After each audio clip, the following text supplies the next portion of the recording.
நின்னுங்க.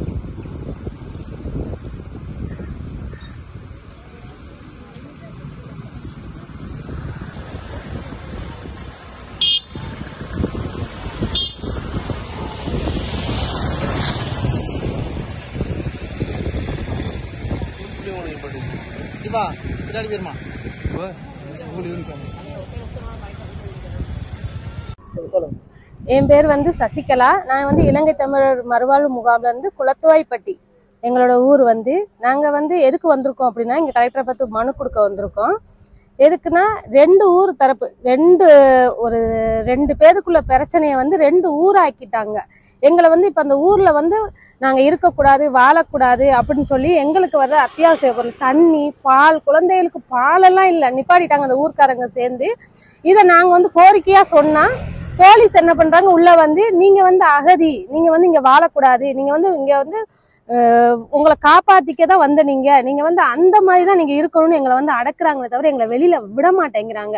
என்னன்னா நாங்க வந்து அகதியா தான் இருக்கணும். இப்ப அந்த ஊர்க்காரங்க வந்து அப்படிதான் சொல்லி எங்களை வந்து அடிக்க வந்து ஒரு மாசமா இருக்கிற புள்ளன்னு கூட பார்க்காம அந்த புள்ளைய வந்து கீழே தள்ளி விட்டு எங்களுக்கு நீதி இல்லை. நாங்க போய் கொடுக்க முடியாது. நாங்க மனு கொடுத்தோம்னா அவங்க ஓட்டு உரிமை இருக்கு அவங்க தான் பேசணும் நீங்க வந்து அடங்கிதான் அவங்களுக்கு போகணும் அப்படின்னு சொல்லி எங்களை ரொம்ப டார்ச்சர் பண்றாங்க. இப்போ ஒரு 30 வருஷமாவே இந்த டார்ச்சரா தான் இருக்கு.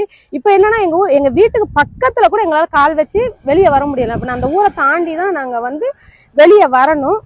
ஆனா எங்களால முடியல. போற பசங்களெல்லாம் பிடிச்சி அடிக்கிறாங்க. காலை உள்ள வண்டிக்குள்ள காலை விடுறாங்க. இதெல்லாம் கேட்டோம்னா எங்களுக்கு ஒரு நீதியும் கிடையாது. அதனால தான் இன்னைக்கு நாங்க வந்து கலெக்டரை பார்த்து எங்களுக்கு வந்து ஒரு மனுவை கொடுத்து எங்களுக்கு நீதி வேணும். இந்த ஆட்சி தான் எங்களுக்கு வந்து அதை வந்து செஞ்சு கொடுக்கும். ஏன்னா எங்களுக்கு புது வீடு கட்டி கொடுத்துருக்காங்க. அந்த வீடு கட்டி கொடுத்ததுல இருந்து எங்களுக்கு வந்து இவ்வளவு பிரச்சனையும் வந்து இந்த வீடு கட்டி கொடுத்த பிறகுதான் நாங்க ஒரு நல்ல ஒரு வாழ்க்கை வாழ்ந்துகிட்டு இருக்கோம். ஆனா எங்களோட வாழ்க்கையை வந்து வாழ விடாம எங்களை வந்து ரொம்ப டார்ச்சர் பண்ணாங்க அந்த ரெண்டு ஊர் சேர்ந்து. இப்ப புதூர் பக்கத்து ஊர் எங்க ஊருக்கு புதூரும் குமாரகிரி புதூரும் குளத்துவாய்ப்பட்டின்னு அவங்க இப்ப என்ன வந்து நாங்க அங்க இருக்க கூடாதான். இப்ப வந்து நாங்க ஓட்டு வீடுல இருந்தோம். இப்ப வந்து எங்களுக்கு இந்த அரசு வந்து என்ன பண்ணிருக்குன்னா வீடு கட்டி கொடுத்துருக்காங்க. நிரந்தர வீடு கட்டி கொடுத்துருக்காங்க. அது ரொம்ப சந்தோஷம் எங்களுக்கு. என்னன்னா நாங்க மழையிலையும் காத்தடிச்சா அவ்வளவு தூசியும் மழை தண்ணியும் உள்ள வந்து நாங்க சட்டி வச்சுதான் நாங்க இருந்தோம். அந்த வாழ்க்கை இந்த ஒரு வருஷமா சந்தோஷமான வாழ்க்கைக்குள்ளதான் நாங்க வாழ்ந்துட்டு இருக்கோம். அது அவங்களுக்கு பிடிக்கல. நீங்க ஓசி இவங்களுக்கு வந்து ஓசியில வீடு கட்டி கொடுத்து இவங்களை நீங்க கொடுத்துருக்கீங்க. இவங்களுக்கு எந்த விதமான டார்ச்சர் பண்றாங்க என்ன எதை வச்சு அடிக்கிறாங்க. அடிக்கிறதுக்கு வாய்ப்பு இல்லை. எதை வச்சு என்ன பிரச்சனை எதுக்காக அடிக்கிறாங்க? அதாவது அவங்க என்னன்னா நாங்க வந்து அகதியா இருக்கிறோம். எங்க பயலுக வந்து எதிர்த்து கேட்க கூடாது. நாங்க வந்து வண்டி வச்சிருக்க கூடாது கார் வச்சிருக்க கூடாது. நீங்க அகதி தானே நீங்க இதெல்லாம் வச்சிருக்கீங்க. நீங்க யாருக்கிட்ட இதெல்லாம் எடுத்தீங்க? நீங்க ரேஷன் அரிசி தான் சாப்பிடணும் மூட்டரிசி வாங்கி சாப்பிடக்கூடாது.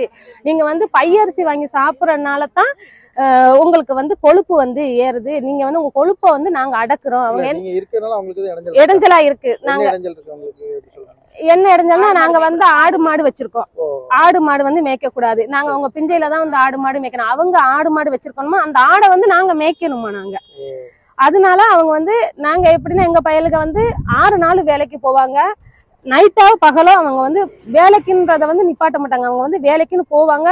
நாங்க எங்களோட உழைப்ப எங்க வேர்வையை சிந்தி தான் நாங்க வந்து இன்னைக்கு நாங்க நல்லா இருக்கோம் அப்படின்னா இன்னைக்கு எங்களுக்கு அதுதான் மெயின் காரணமே. அதுதான் அவங்க அப்படி இல்ல. அவங்க என்ன சொல்றாங்கன்னா எங்களை நீங்க மதிங்க.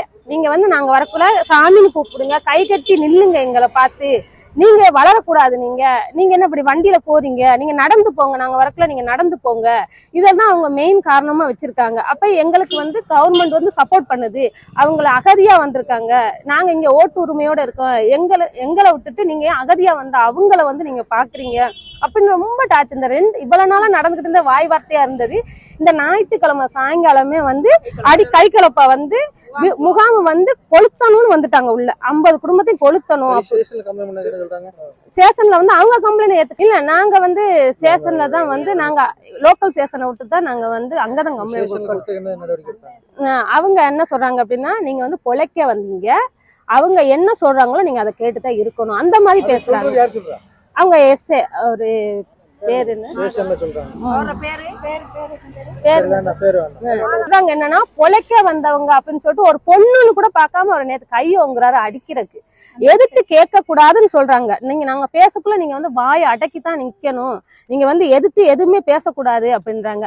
எங்க மேல வந்து பொம்பளைன்னு கூட பார்க்காம கஞ்சா கேஸ் போடுறாங்க.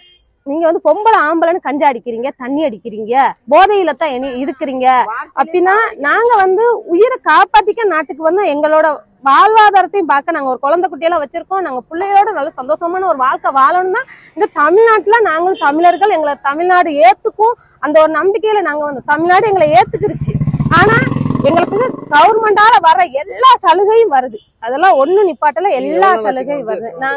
நான் வரும்போது எனக்கு 1 வயசு, எனக்கு இன்னைக்கு 35 வயசு ஆயிட்டு. இன்னைக்கு நாங்களும் வந்து 35 வயசு. சசிகலா என் பேரு.